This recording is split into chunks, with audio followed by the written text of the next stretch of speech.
Em primeiro lugar, quando a gente fala de desafios e ameaças para o desenvolvimento do setor, a gente esbarra com dois entraves que precisam ser superados aqui.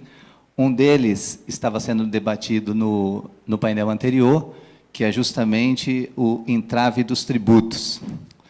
E o outro é o entrave da infraestrutura. Porque se a gente não tiver resolvido o problema tributário e se a gente não encontrar uma forma de dar o endereçamento adequado para a questão da infraestrutura, todos os sonhos que dizem respeito às novas tecnologias poderão estar seriamente ameaçados. E aí o título do painel vai estar realmente configurado. O que pode ser uma esperança pode também se transformar numa ameaça. Dentro do Conselho Diretor da Anatel, eu tenho procurado sempre, né, com a nossa equipe, conduzir os debates para aquilo que são as questões, digamos assim, que é uma herança complicada por conta da força regulatória, que nos deixa amarrado, e a gente não tem como fazer diferente, sob pena de cair, inclusive, em exposições frente aos órgãos de controle, que é uma das visões que a gente coloca. E a outra visão é a visão de futuro. E nisso eu tenho me colocado completamente devotado a esse desafio. Tipo, o que nós podemos fazer para verdadeiramente contribuir para o setor de telecomunicações? E, se vocês acompanharam, na última reunião do Conselho, nós trouxemos 2 votos que, para mim, são bastante significativos, e eu quero abordar um deles aqui. Um dos votos foi o regulamento de fiscalização regulatória, tentando trazer uma nova visão para o setor, no sentido de que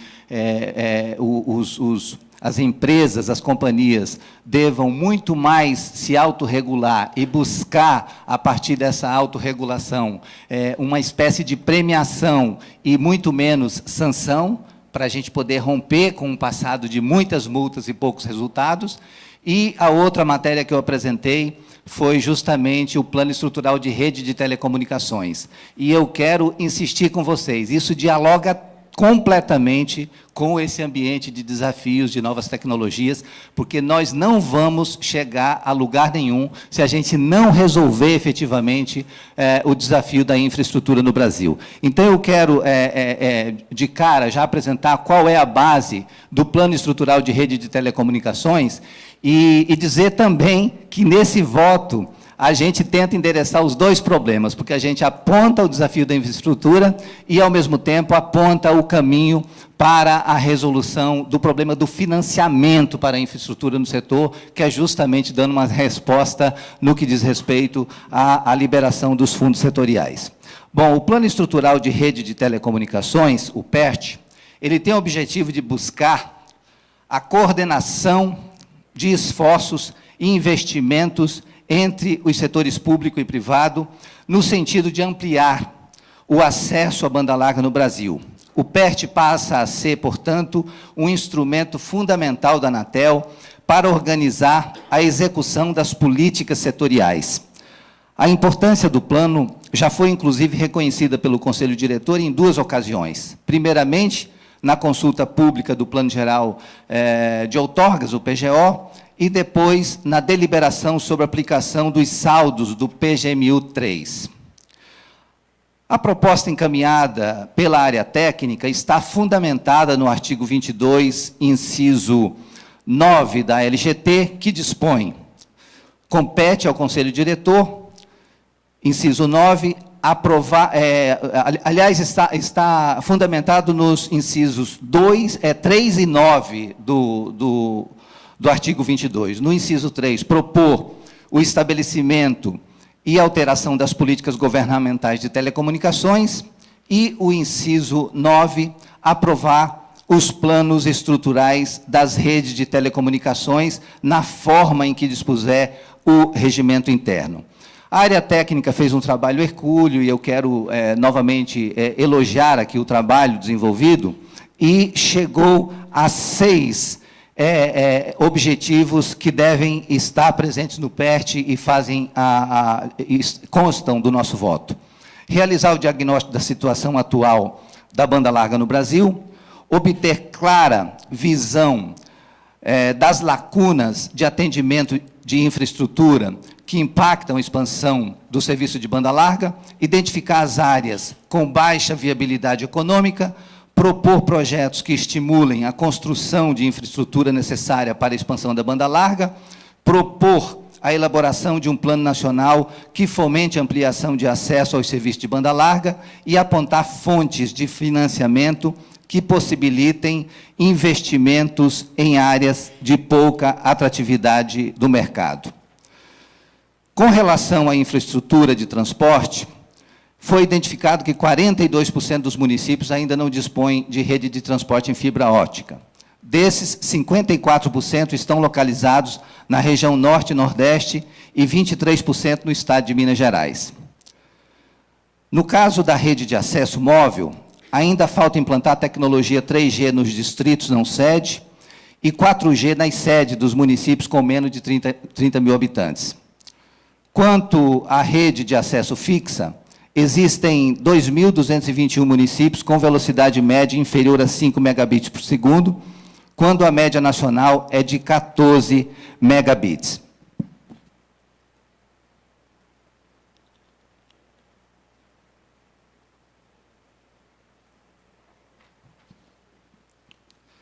Para solucionar esses desafios encontrados, a área técnica indicou 6 projetos que foram organizados em 3 temas: ampliação das redes de transporte, expansão das redes de acesso e implantação de redes públicas essenciais. No tocante ao primeiro tema, foram indicados 2 projetos. Um deles se refere à instalação de rede de transporte por meio de fibra óptica em municípios que ainda não dispõem dessa infraestrutura.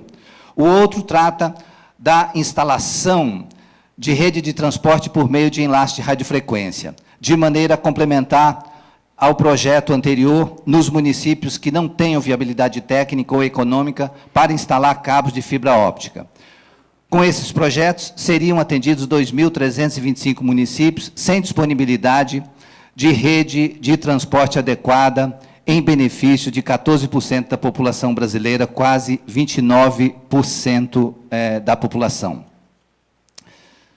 Quase 29 milhões de pessoas, desculpe. Um desses projetos cuida da expansão do SMP, em distrito não sede. Para tanto, foi escolhida a tecnologia 3G como patamar mínimo de atendimento. Nesse projeto seriam beneficiadas pelo menos 3.800.000 pessoas, que passariam a contar com cobertura SMP para a comunicação de voz e dados. Outro projeto é a expansão da tecnologia 4G para as sedes municipais. Hoje, a tecnologia 4G só chega aos municípios acima de 30 mil habitantes. A ideia é chegar a todos os municípios, também aqueles abaixo de 30 mil habitantes. O terceiro projeto é a expansão de rede de acesso fixa de alta velocidade. Com isso, procura atender 2.221 municípios. Esses projetos todos, vale ressaltar, foram profundamente debatidos com a área técnica e a gente teve uma interação bastante afinada com o nosso gabinete e o resultado me pareceu bastante sintonizado.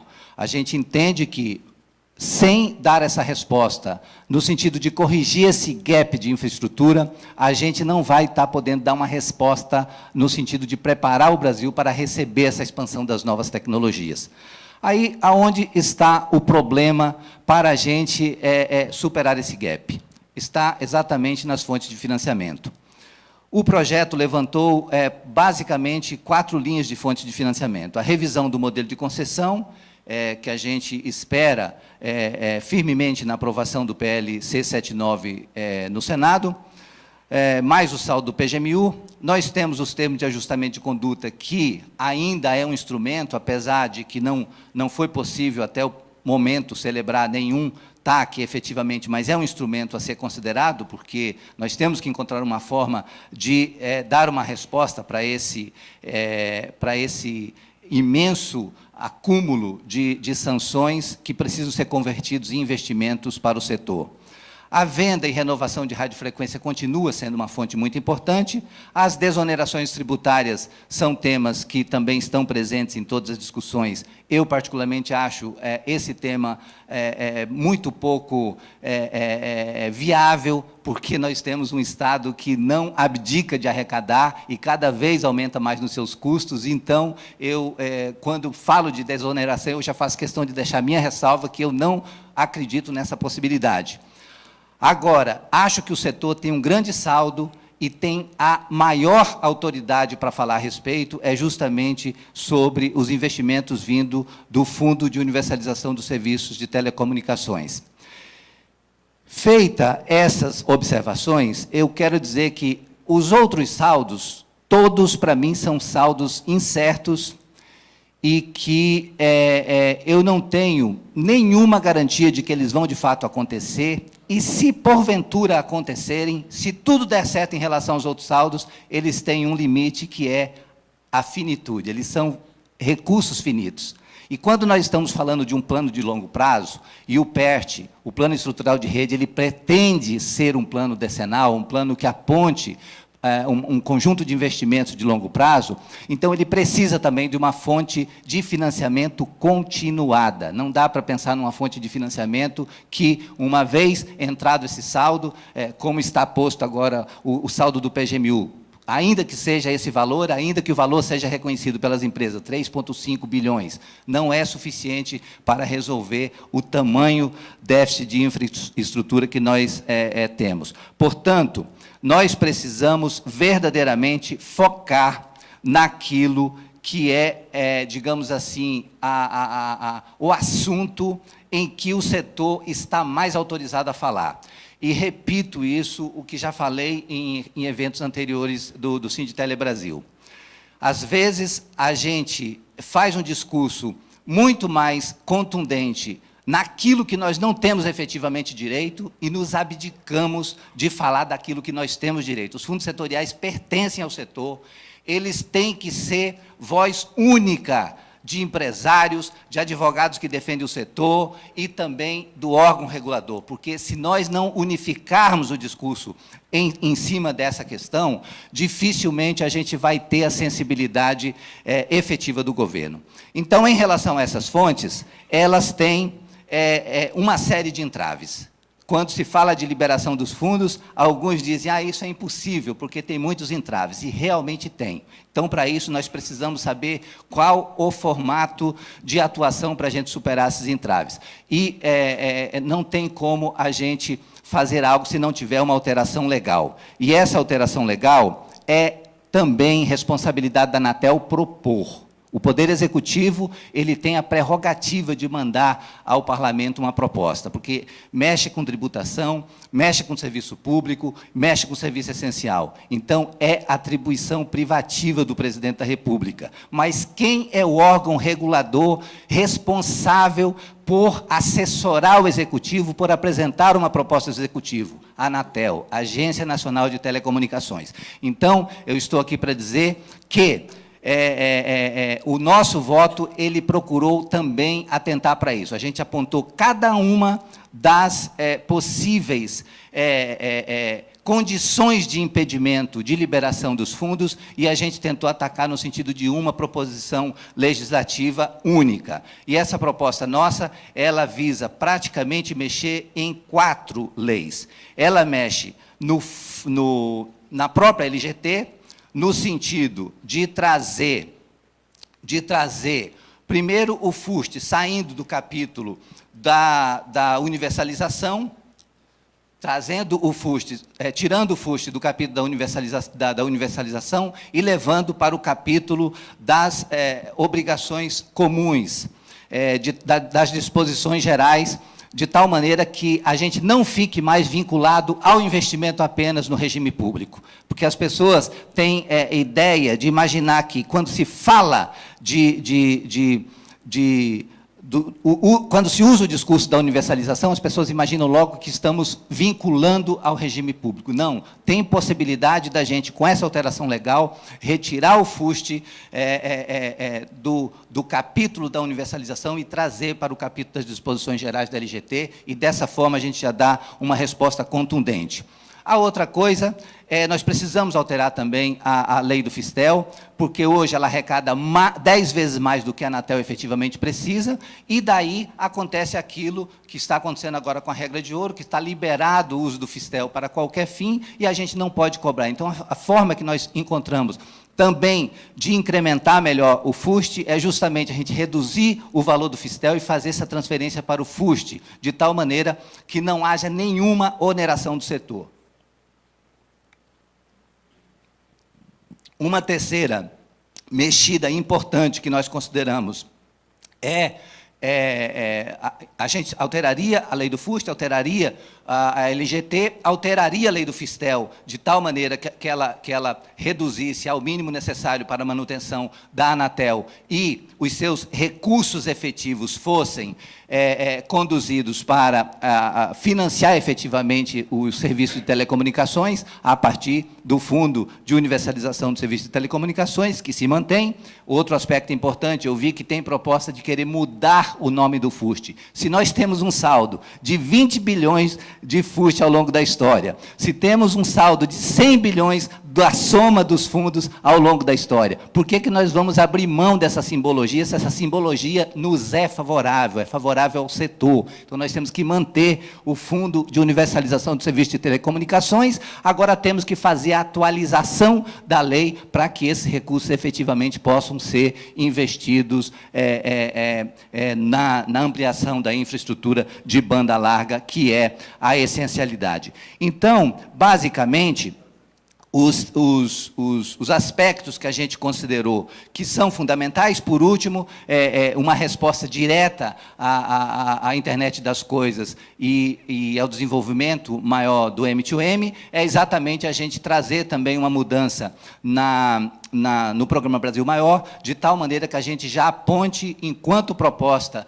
da Anatel a ser incorporada pelo Executivo, que haja taxação zero para os novos dispositivos, e também que a gente possa estabelecer a mesma regra para as estações receptoras de satélite, que os valores cobrados em termos de taxa de habilitação para as estações receptoras de satélite sejam iguais aos dispositivos móveis, porque é uma taxação até discriminatória, né? Eu que sou da Amazônia, imagine só que uma pessoa, para ser conectada por uma estação receptora de satélite no Acre, tem que pagar 10 vezes mais do que a pessoa para habilitar um dispositivo móvel. Então, a gente está propondo também mudança no Programa Brasil Maior, na lei específica, para que a taxação da estação terrena de satélite seja igual à do dispositivo móvel celular.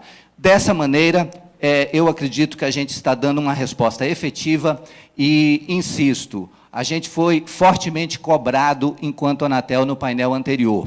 E eu quero dizer que, das cobranças feitas, eu concordo com algumas e discordo de outras. Então, eu quero trabalhar, nesse momento, só com as concordâncias. Eu acho que, efetivamente, a Anatel está inadimplente no sentido de apresentar um projeto efetivo para a utilização dos fundos junto ao governo federal. Se o TCU cobrou da Anatel, cobrou com razão, porque, efetivamente, a Anatel deixou de cumprir o seu papel. Eu estou na Anatel há 3 anos, ano que vem termina o meu mandato, e eu quero, sinceramente, prestar a minha contribuição. E acho que, se esse projeto, o Plano Estrutural de Rede de Telecomunicações, seguido do anteprojeto, da minuta de anteprojeto que nós já disponibilizamos, já está consignado do nosso voto, já levamos ao conhecimento do ministro Kassab e também levamos ao conhecimento do secretário André Borges.